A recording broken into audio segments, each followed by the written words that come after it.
What's good, YouTube? It's your boy Quinn Wade, basketball analysis, coming to you with Jamal Crawford signing a very cheap deal, even though it's a buyout, so he still got paid. Plus, he gonna get paid from the T-Wolves, so he's not really taking that much of a pay cut because he's getting paid twice, even though he had to leave some money on the table, but he's gonna make it back up. 2-year, $8.9 million deal with the Timberwolves. The Timberwolves, I gotta give them credit.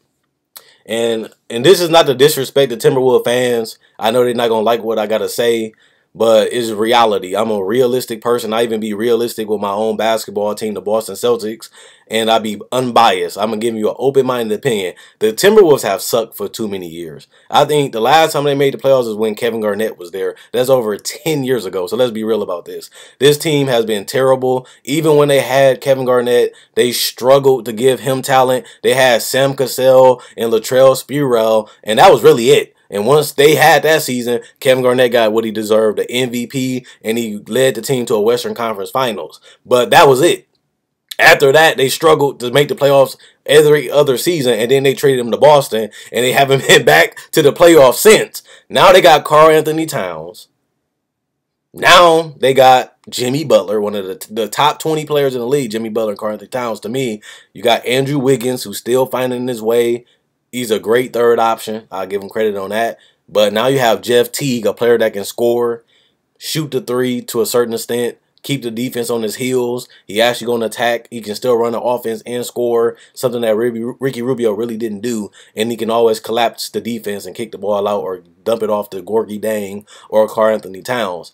And now you add Jamal Crawford, who gives you some fireworks off that bench, and you're not paying him that much money. And if you don't like him, he's on a tradable contract because he's only getting a 2-year, $8.9 million contract. So if you don't like him, it's tradable. And you can trade him to basically any team because people know that Jamal Crawford is an automatic bucket off the bench. And he proved that for his whole career, so we have no reason to doubt it.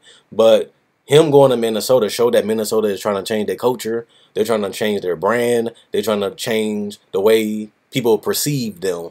And I like that they're doing that because they have the talent. They had drafted Andrew Wiggins. They stole Zach LaVine at what he was at.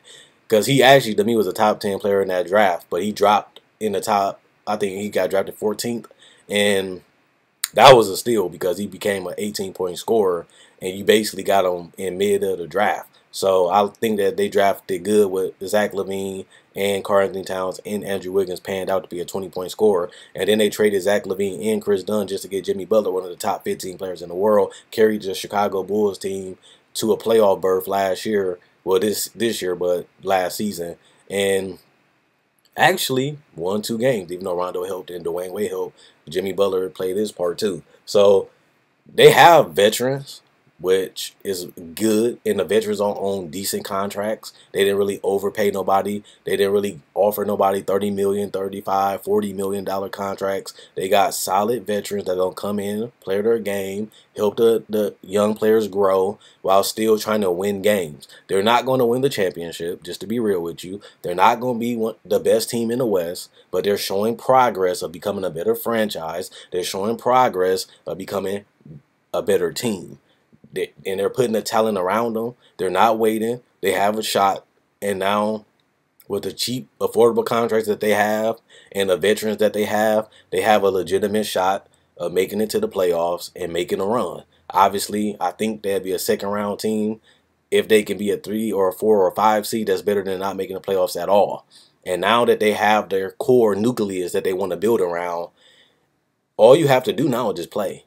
But in the future, you're going to have to pay Andrew Wiggins. In the future, you're going to have to pay Karl Anthony Towns when their contract is up. But they'll be restricted, so you'll be able to keep them and pay them their money and still continue building on what this might be in the future. So I like this deal. It's not that much to say about Jamal Crawford. He's a veteran. He's a good locker room presence. He's a winner because he was able to help teams get to the playoffs. He was able to play with good players and still play his game and still do his role, and that's an ultimate professional. So I got nothing nice things to say. I think this is going to be an easy fit because he's not going to be playing 45 minutes a game. He's going to come in, play 25 to 30, be a spark plug off the bench, a ball handler, a playmaker, and a clutch scorer.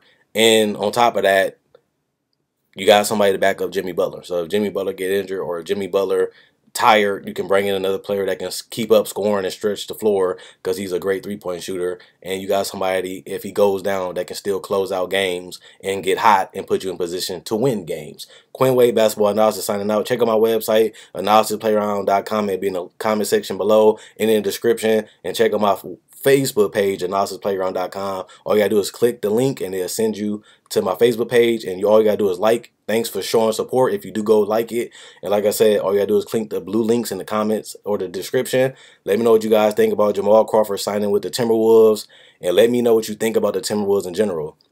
They turning around. They haven't made the playoffs in over 10 years, and now they got the talent and they put around it quick. And now they're trying to compete for a championship. They may not do it this year, but they're getting closer to doing it, and they still developing their young players that can help them reach that goal.